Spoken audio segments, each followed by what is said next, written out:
Hello everybody.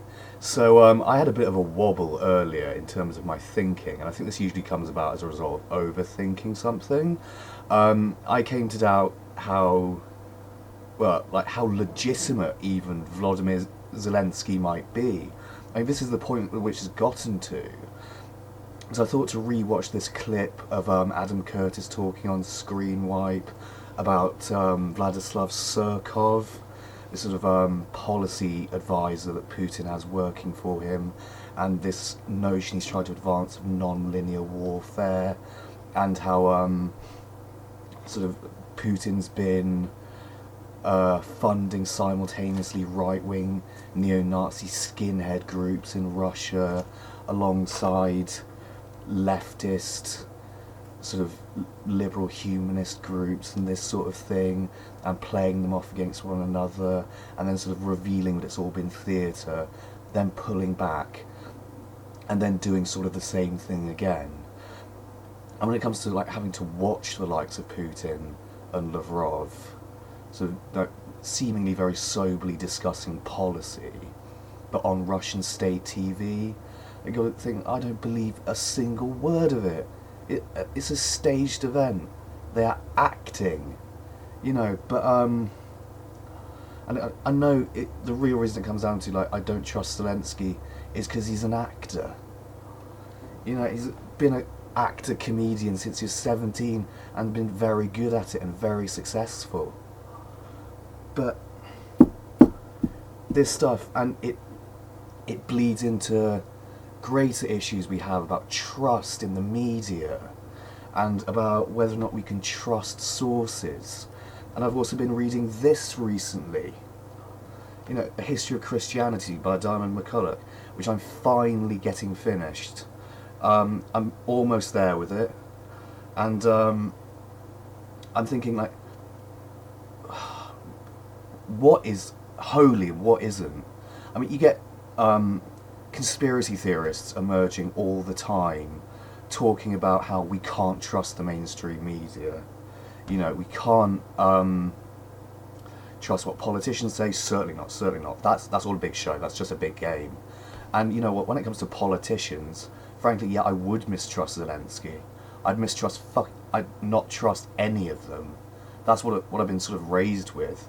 But fucking hell, books. Like, and this is like not just a history book. This is a history book written by one of our finest historians, Diamond McCulloch. This is his magnum opus, as I understand it, a history of Christianity. What an ambitious project for a book. A 3,000-year history of it, and it's essentially the history of Western civilization. That's really what it amounts to. Identifies this notion of Christendom very early on, and what that amounts to, and you've got this fascinating tale all the way from the breakdown of the Roman Empire into the Dark Ages, and he talked about the Eastern Church as well, and then how Christianity just spread globally following the Reformation and the Renaissance, and like the various iterations. It's just so brilliant. It's such a fantastic achievement. But can I trust it? Or, to be more accurate, should I trust it? What I trust about it is that the work and the research that's gone into it is probably second to none. I don't think we have anything quite so comprehensive as a work of history, but maybe I'm wrong on that even. But then it comes down to, like, to what extent can we trust primary sources? Then again, to what extent does McCulloch trust those sources? And to what extent can we trust secondary sources? And again, to what extent does McCulloch trust those sources? So to be able to unpick that, I would have to go through the sources that he uses, assess them myself, and then start coming up with counter-arguments to the varying points he makes based on those sources, if I possibly can. But I don't... as a historian, I got B at A level. Come on, like, I did, I believe I got, oh no, I got an A minus in literature, A minus in philosophy in my first terms at the first university, which was a great liberal arts university, great liberal arts college. But I got, yeah, a B or a C in history. Because my work was not of such a high standard. Because I smoked quite a lot of ganja. But do I trust this? If you can't trust this, what can you trust? Nothing. That's what you can't trust. And like, I question that even. Is it good to question everything? Now into philosophical realms. Does the table exist? What would it mean for it not to exist? Like, is it real though? Is it like some sort of simulation? Is it virtual reality? And then now into more physics questions and what we understand about the nature of reality. We understand that it's largely bosons, i.e. mostly light particles, i.e. electromagnetic rays, interacting with fermions. For that matter, fermions interacting with one another, in addition to that, and also with bosons. So we've got the standard model at the bottom of everything, and it's like a three-dimensional billiard table, a cosmic soup of particles, which we refer to as four-dimensional because of general relativity. But in like what I've read in my own sort of my own rogue research, mostly online, but fortunately online I've been using lots of fairly legitimate sources, lots of real research papers because they're fairly easy to access online, and yeah, like quite a lot of Wikipedia also, and we've got PDFs of books online as well, and I do have tried my best to reference everything against that, and I've got a few real physics books, mix of popular science and less popular science. So I don't know, I've got this wacky idea that gravitational fields are made of particles, and those particles are electrons, and they exchange boson particles with other fermions. I digress a little bit. Like,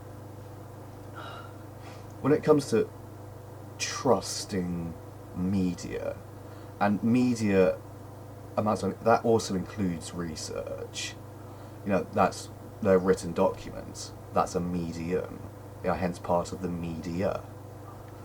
And the horrible thing about, let's say my investigations into quantum gravity, I've got 3 major competing theories of quantum gravity and a host of other ones. It stands to reason they can't all be correct. Or, and I've been thinking about this more recently, do we get syncretist about it and start to think maybe in a way they are all correct, or aspects of them are correct, and then we start doing philosophy more like, and slippery, trying to fit them together with rational arguments. And the way empiricism works, as opposed to rationalism, is frame a hypothesis, and then you test the hypothesis with experiments, and then start building up a theory, which is what the hypothesis graduates into once you've assembled evidence for it.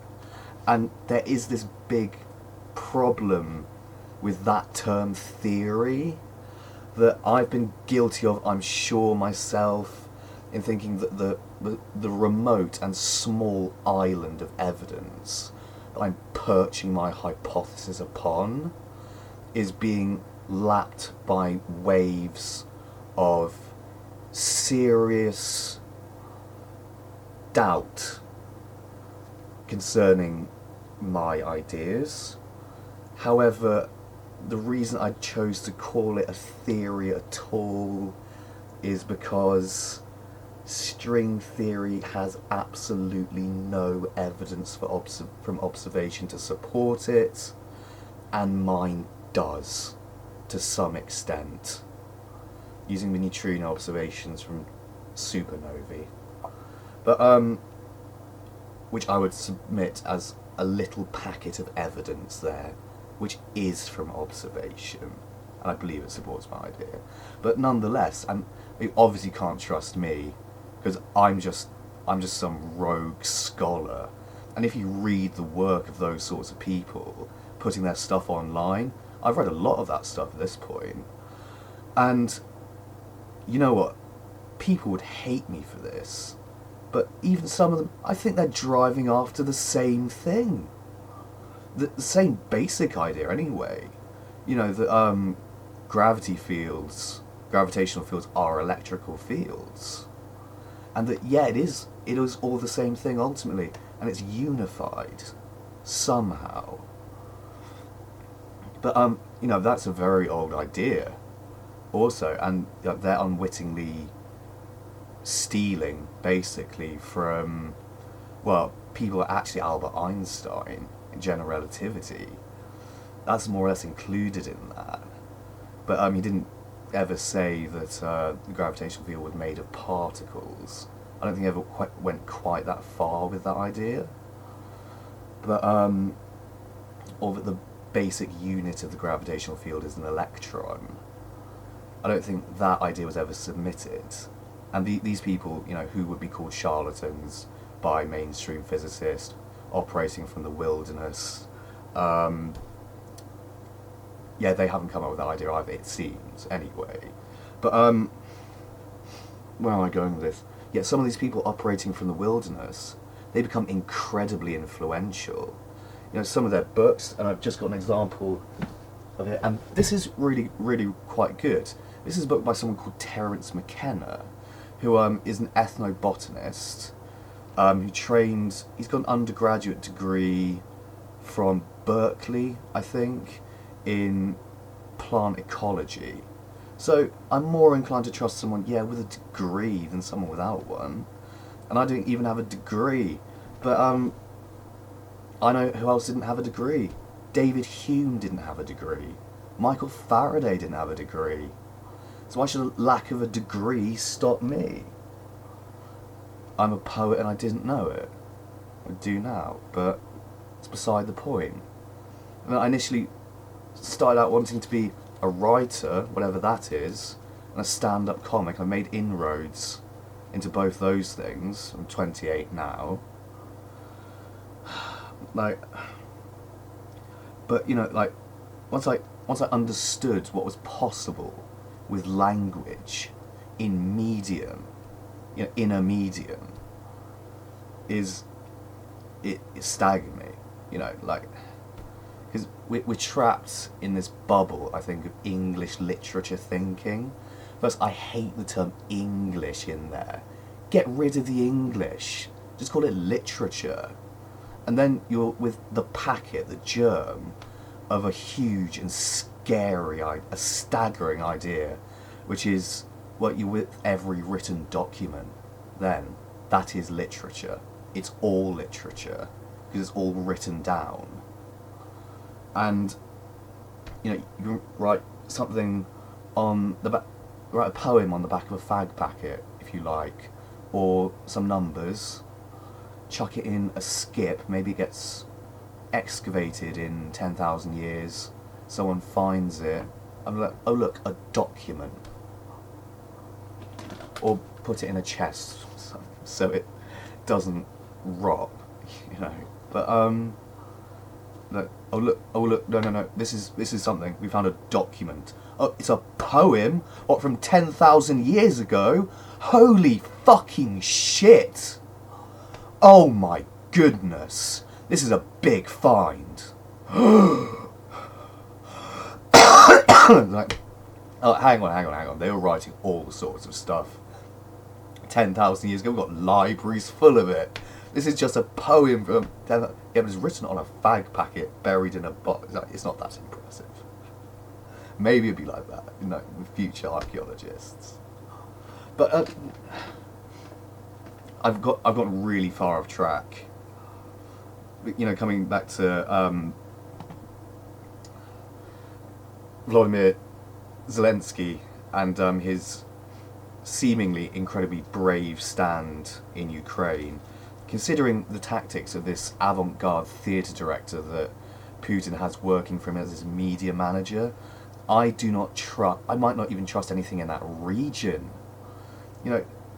Zelensky, his company, they collaborated, wrote, directed and produced 5-year running series of an incredibly popular piece of political satire, something mocking the government, mocking the establishment. Good, brave stuff, good comedy. Hugely popular in Ukraine, everyone loves it. And yeah, it's like they're thick of it or something. And it's about a comedian running as for president, and it gets in. You know what? I'm not even angry about that. If it is a setup, it's too impressive. Or am I angry about it? If it's all been hoaxed, and you see burning buildings on the news in Ukraine, we set a building on fire or something,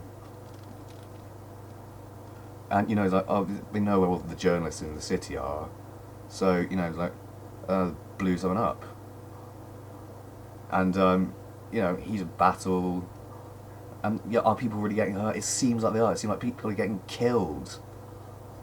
There's hundreds of people dead, soldiers and civilians. But God, I don't know to what extent what is war? Whatever it is, it's war.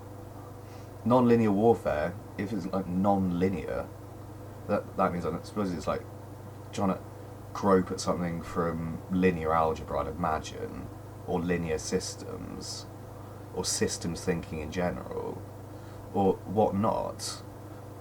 Is it proposing it's not linear? Well, I guess it's an attack on Ukraine from all sides, so it's sort of semicircular.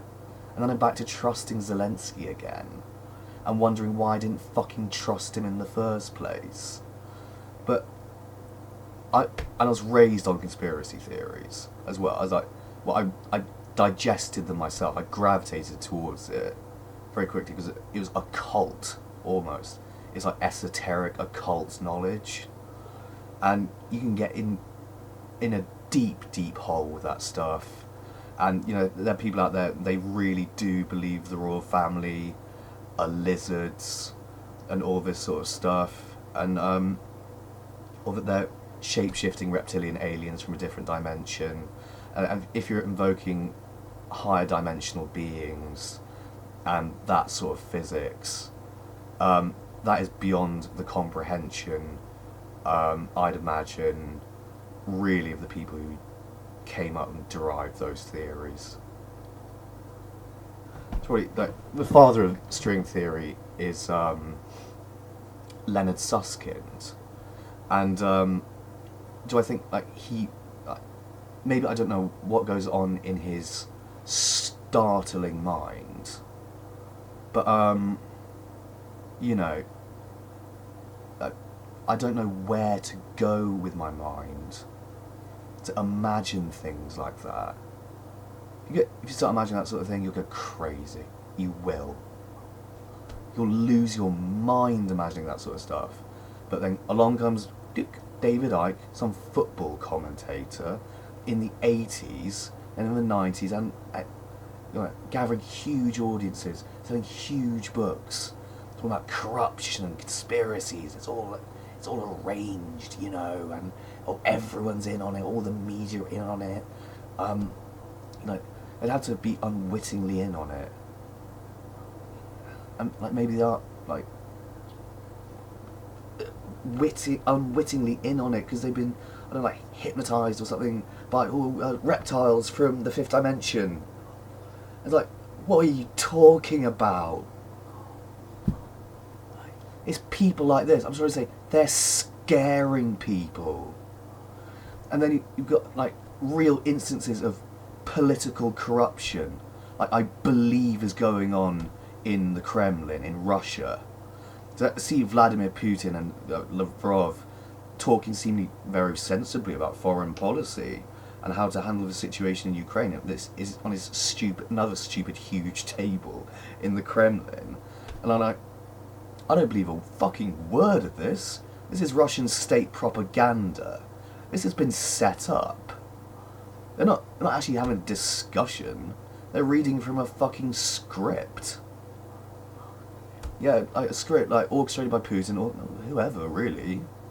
Oh, fucking gang of them written on it. Yeah, they are in on it. It is a conspiracy. They're a gang of crooks. But, and we all believe that because it's common knowledge. You know, Vladimir Putin, who is he? He's someone who shoots dead his opponents in the street. And he poisons people with polonium. He poisons people with Novichok. Whatever the fuck that is. A nerve agent. But,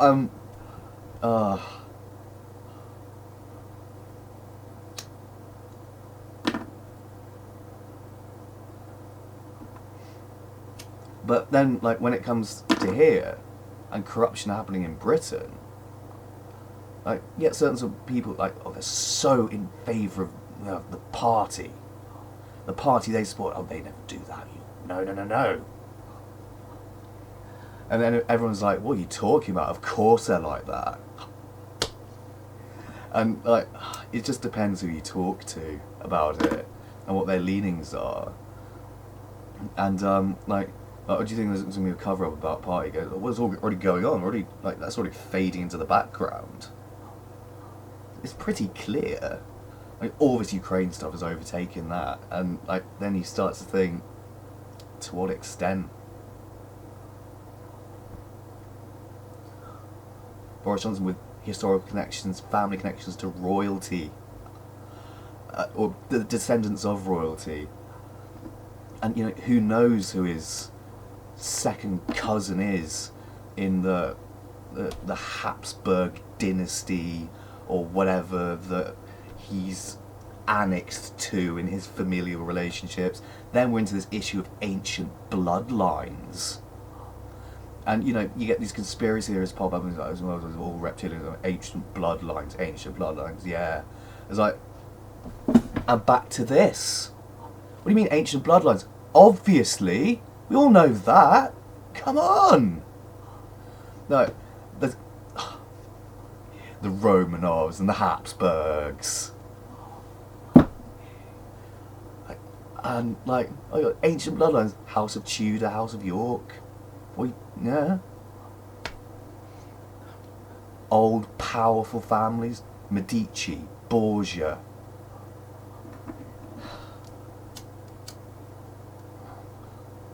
Like, they probably do all have Charlemagne in their family trees, ultimately. And then the Merovingian kings.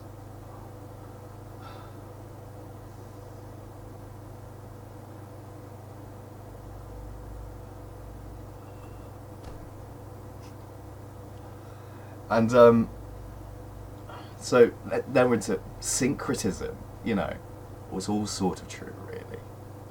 It can all be bound together in knots of truth. And then we're into deep philosophical issues like, what is reality?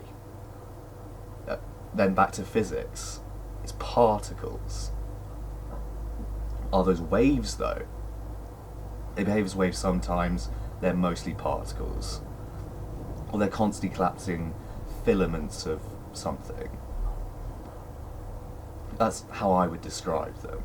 So we have a fluctuating sort of wave-like nature. Electrons form standing waves, but each individuated unit of that standing wave is a point particle because it's almost always collapsing due to its interactions with, I'd imagine, usually electromagnetic radiation. or for that matter other particles, which if that happens to be an electron, another electron amounts to the same thing, since they exchange a photon in that process. So science is a powerful, powerful, powerful tool, but I think maybe we need to start realizing that rationalism and empiricism, this age-old battle, we need something more. We need to syncretize that even possibly into, the Kantian ideal of transcendental idealism. And we need to sort of, see both sides, but recognize what's speculation, recognize what has something supporting it, recognize degrees to which things are true. And we can invoke Wittgenstein at this point even, possibly thinking about this idea of the world is everything that is the case. However, I submit, does the world not contain fictions? And are fictions the case? And then we're into a literary theoretical question / a philosophical one. That'd be a very interdisciplinary thing, I think. And what avenue in terms of literary theory do we go down, or aesthetic theory, in determining the relative validity of fictions in terms of their literal truth? I mean, we might have someone who's drawing very much from real experience. So in a lot of ways, it is true. I mean, not so long ago, I read Austerlitz by W.G. Sebald, and I'm convinced what he's doing in that novel, he is recording some rather profound moments from probably his life. That's what I'm tempted to think about it. That's how I'm tempted to interpret it. But it's presented as fiction. So I accept that also. And then we're into something woolly. It's sort of both true and false. It's half remembered, half forgotten. It's memory. And like a psychological question now. How reliable are our memories? And a philosophical one. Because, I mean, after all, if I was just created 5 minutes ago, I don't realise. And I'm tricked by some evil demon. I think, therefore I am. Mine might be, if anything, I slap my knuckle on the table, so I am. At least on some level, and I'm not dreaming, because I don't think I'm dreaming, but possibly I am. And I'll wake up from it one day into something hyper-real, another name drop, Baudrillard. And maybe I wrote this this terrifying poem I had the other day after some terrifying dreams I encountered, and they felt hyper real. If there is more than this. This is one sphere of existence, and someday, your consciousness will drift into higher spheres of existence, and you have to